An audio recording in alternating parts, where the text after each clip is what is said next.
Hello everyone, it's Meg. Welcome to a new reading vlog. Today's reading vlog is really exciting. I'm really looking forward to filming this. You can probably already tell by the title of this video, but this is a video where I read Kiki's Delivery Service by Iko Kadono. I hope I'm saying that right. So, as some of you may know from like previous videos and me mentioning it, I am a huge Studio Ghibli fan. I love Studio Ghibli. I've watched like nearly all the films apart from 3 of them, and it's really interesting to be able to read the source material from the stories and the films that were based on books, and Kiki's Delivery Service is one of them. I do have a vlog that I did last year where I read Howl's Moving Castle and then I watched the film. So I'll try and remember to leave that in the description if you want to go check it out. But I basically want to do the same for Kiki's Delivery Service because it's a film I've watched many times. I have grown to love it. I didn't actually like it when I first watched it, but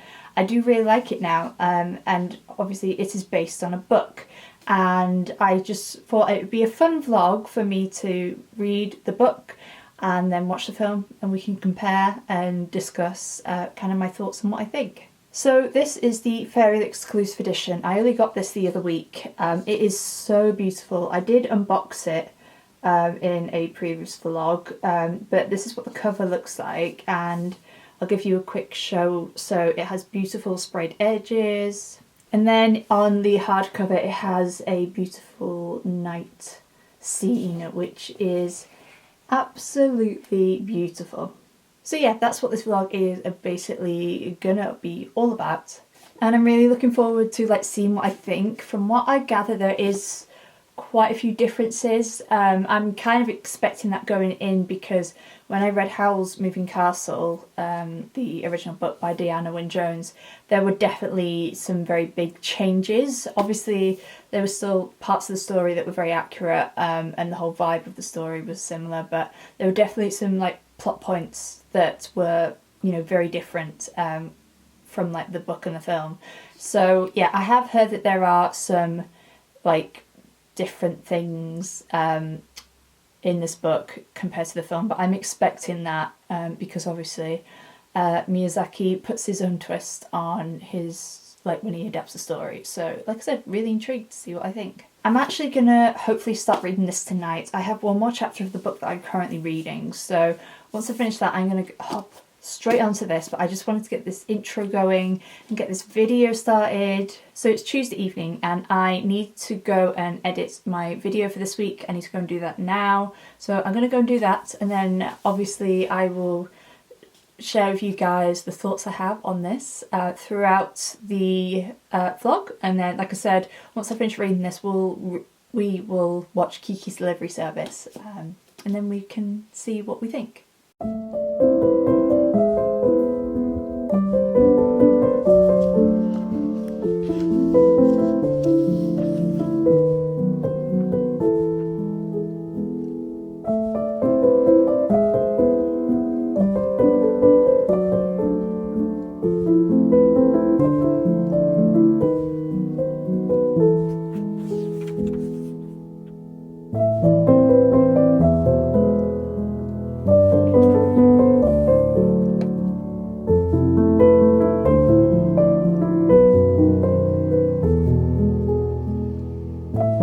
So I started reading Kiki's Delivery Service last night and I am on page 78, and I'm really enjoying this so far. The writing is quite beautiful, maybe not in quite so lyricist kind of way, but it in a, I don't know, I can't really explain it, but the writing is really lovely, and I feel like the translation is very good. I mean, I'm not a person to talk when it comes to translations because I haven't read that many translated books. Let me tell you who the translator is actually.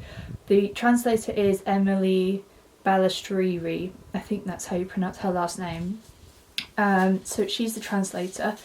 And yeah, I think I do enjoy the writing very much, and at least from my very basically non-existent experience, I feel like the translation is very good. This book definitely has the same charm so far as, you know, the film, or so say the film has the same charm as this.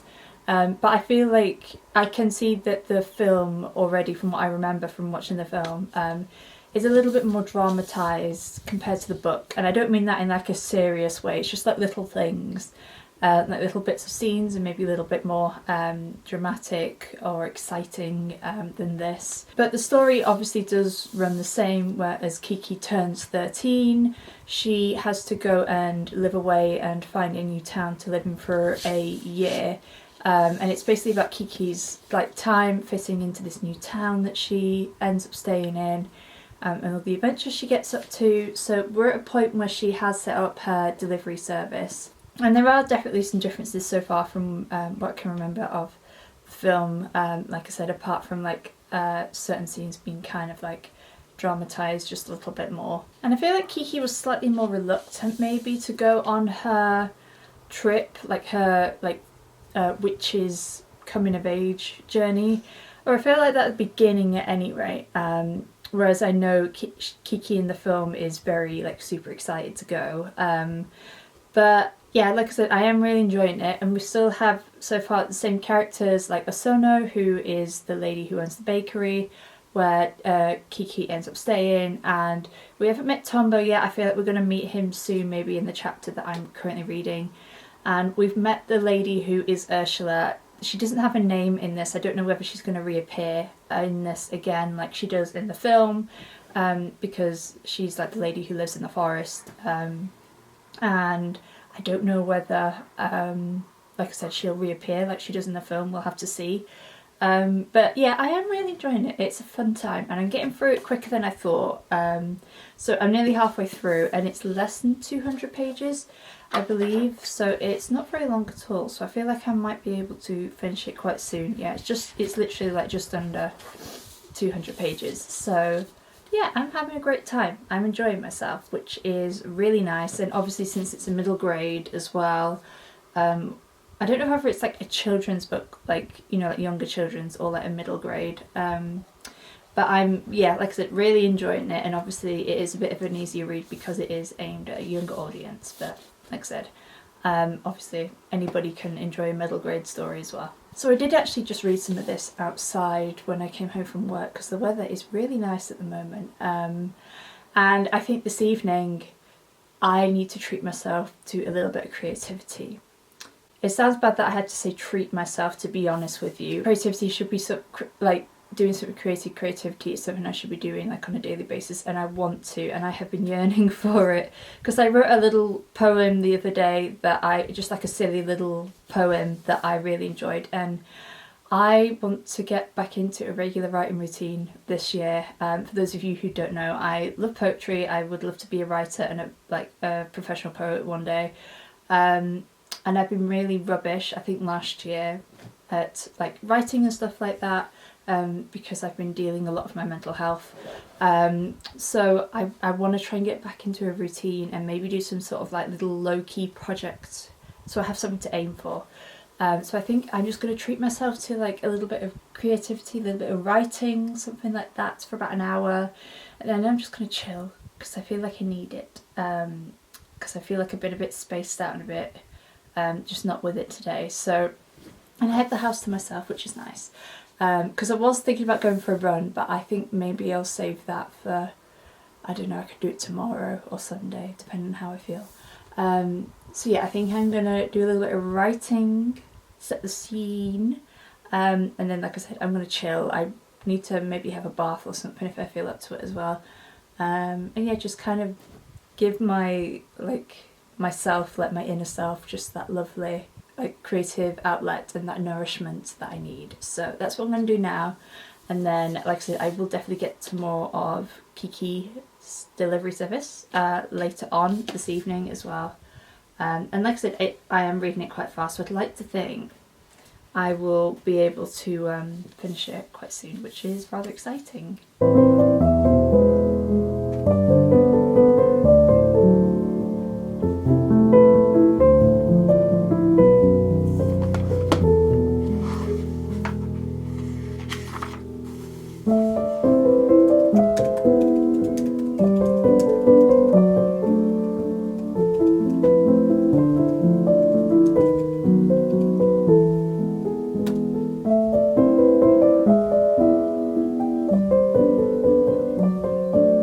I would just like to say it is absolutely sweltering today. I have been in the city today and it's been so hot. It's been busy and hot, and oh my god. I am so ready to get changed after this clip, because wearing like a vest and like black trousers was definitely not a wise idea today. So yesterday I finished reading Kiki's Delivery Service and I had a really fun time reading this. I haven't watched the film yet, we are going to watch that tonight, and then obviously I can give my overall thoughts. But I really enjoyed this altogether. So overall I decided to give Kiki's Delivery Service 4 stars, and I wrote a little review because like I've said in previous videos, I'm trying to do like little reviews for every book that I read, just because I want to get better at writing reviews. But this was just like a really fun, like light-hearted coming-of-age story about Kiki's first year, like living away, kind of starting her witch training. Kiki's a really great character. She's very strong-minded and she has a very good attitude towards life, which obviously appreciate. And I guess with this book the stakes are very low and each chapter kind of basically goes through like a different aspect of the town or something that Kiki gets to learn about. So through each chapter we get to know more about the town, the people that live there, and how the people that Kiki interacts with and like problems that she solves. It's kind of like a very much like slice of life kind of moment, because obviously the overall arc of the story is about Kiki's first year living away, doing her witch training, and living in Kakariko, is that how you say it? Kariko is the town that she ends up staying in, and kind of building her life there, but at the same time each chapter, like I said, is kind of like its own individual story. I really love the writing of this as well. It was like very easy to read, really enjoyable to read, and I think like I said previously, I don't really know much about translation. I haven't read many translated fictions or books in general, but I feel like our translator did a really good job with this as well. I don't think I also mentioned this, but there's like an author's note at the beginning of this saying where the inspiration of Kiki's Delivery Service came from, and the author's daughter is the person that the inspiration came from, because when she was a child, her daughter, like when the author's daughter was a child, she drew a picture of a witch and a cat on a broomstick with a radio, and that's how it all started, and I think that's really beautiful. So if you ever read this book and the author's note is at the beginning, I highly recommend reading it. It was just really wonderful to kind of like see where the inspiration for the book has come from. Obviously I'm going to do like more of a comparison for like the book and the film this evening after we've watched the film.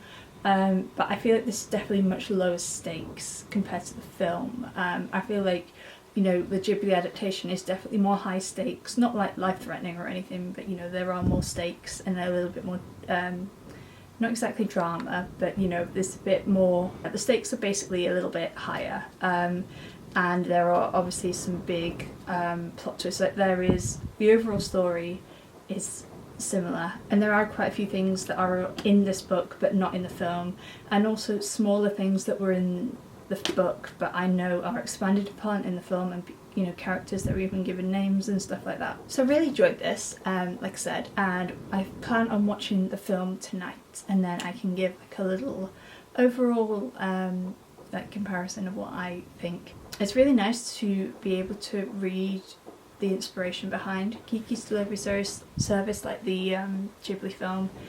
Same when I read Howl's Moving Castle, it's nice to see that.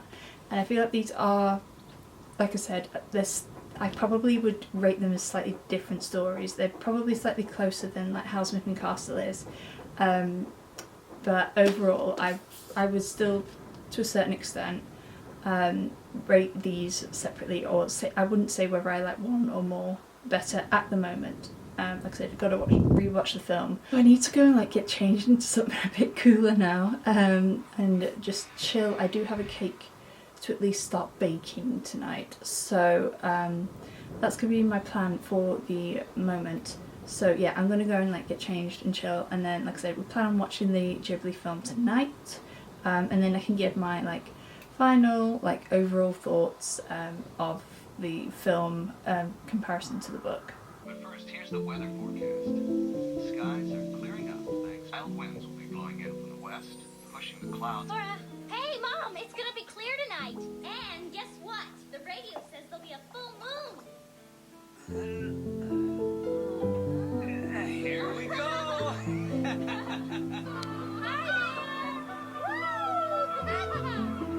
A clock tower. Look at this city. A place like this would be great to live in. Kiki, we've got a problem. The toy fell out. We've got to go back. Back to where? Where we fell. Come on, Gigi. In a hurry. So why was it alone in the forest, huh? That's where I dropped it. May I have it back, please? That's my girl. You're just about through, okay?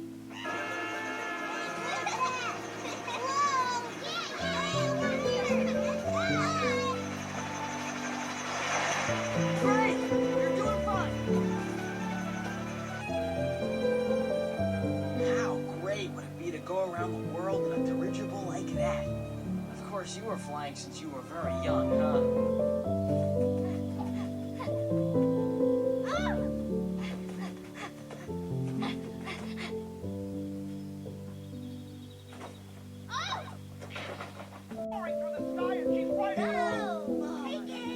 She can cry again.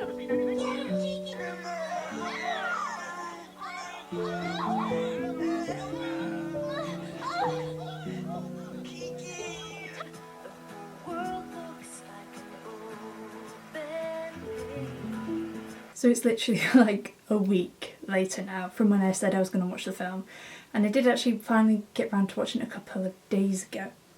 And I thought I would give you guys like my thoughts on like rewatching Kiki's Delivery Service, like the film, and kind of like an overall like wrap up of like, you know, book, film, all that sort of thing. So I think the main difference between like the book and the film, which I think I have mentioned previously, is that the stakes are a lot higher in the film compared to the book.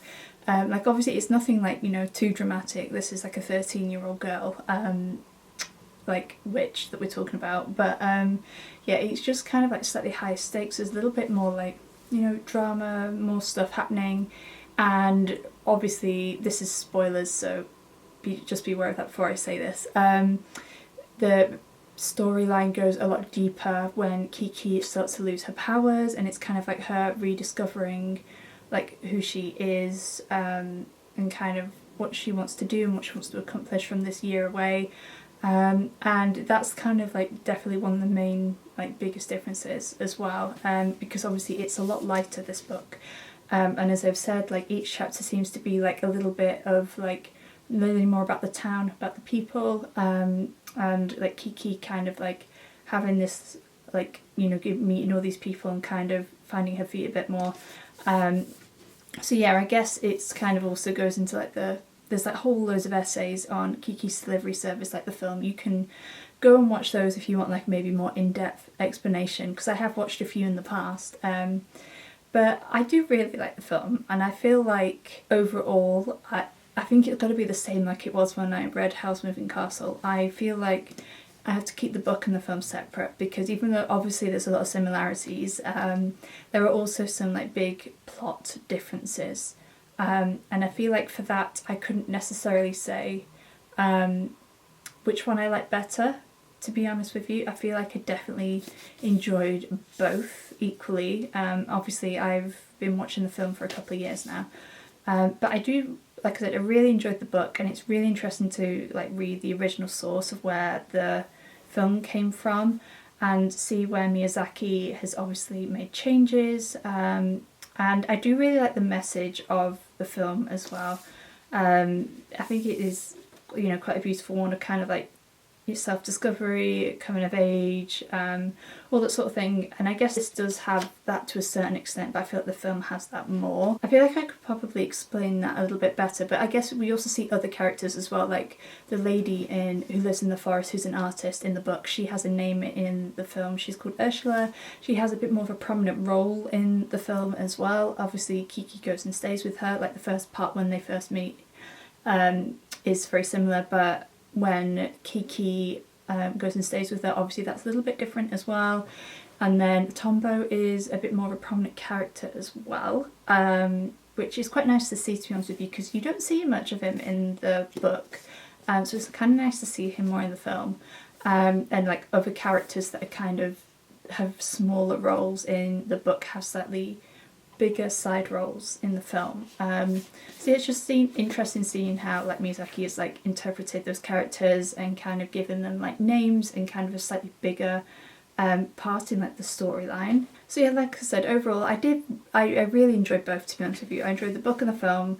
I feel like I said, with Housemaid and Castle, they are kind of, I have to see them as separate just because there are some big differences. But overall, like I said, very enjoyable, both of them, and it was really nice to like do this vlog for this book because I know a lot of people on like BookTube love Studio Ghibli, so obviously it's nice to be able to be like a book person and like read the original sources of the books. So I really hope you guys like enjoyed this video, and if you know of like any of the other Ghibli films that have books, I know quite a few of them, or some of them are like based on like books or like comics and stuff like that. Let me know if they exist. You have to let me know, and maybe I'll do another video like this in the future, or just like a general like book and film adaptation from like other books in general, because it's interesting to kind of like compare and like see, you know, if I prefer the book or the film, or if I like both, or in this case where I have to kind of see them as slightly more separate stories because of the huge differences. So thank you guys so much for watching. If you got to the end of this video, comment a cat or a broomstick emoji. I feel like there's a broomstick emoji. If there's a broomstick emoji, comment that, or like a witchy, or like a witch emoji. I think there is like at least a emoji of a person with a witch's hat on. Whichever, like a broomstick or a witch, or even a black cat, something witchy that reminds you of that if you don't know what to comment down below. If you guys like this video, please give it a thumbs up and subscribe if you have not already. I will leave the links to my social media along with my Goodreads in the description down below for you guys if you would like to see more bookish content that you will not find on this channel. But thank you guys so much for watching. I appreciate you so much, and I will see you again very soon. Bye guys!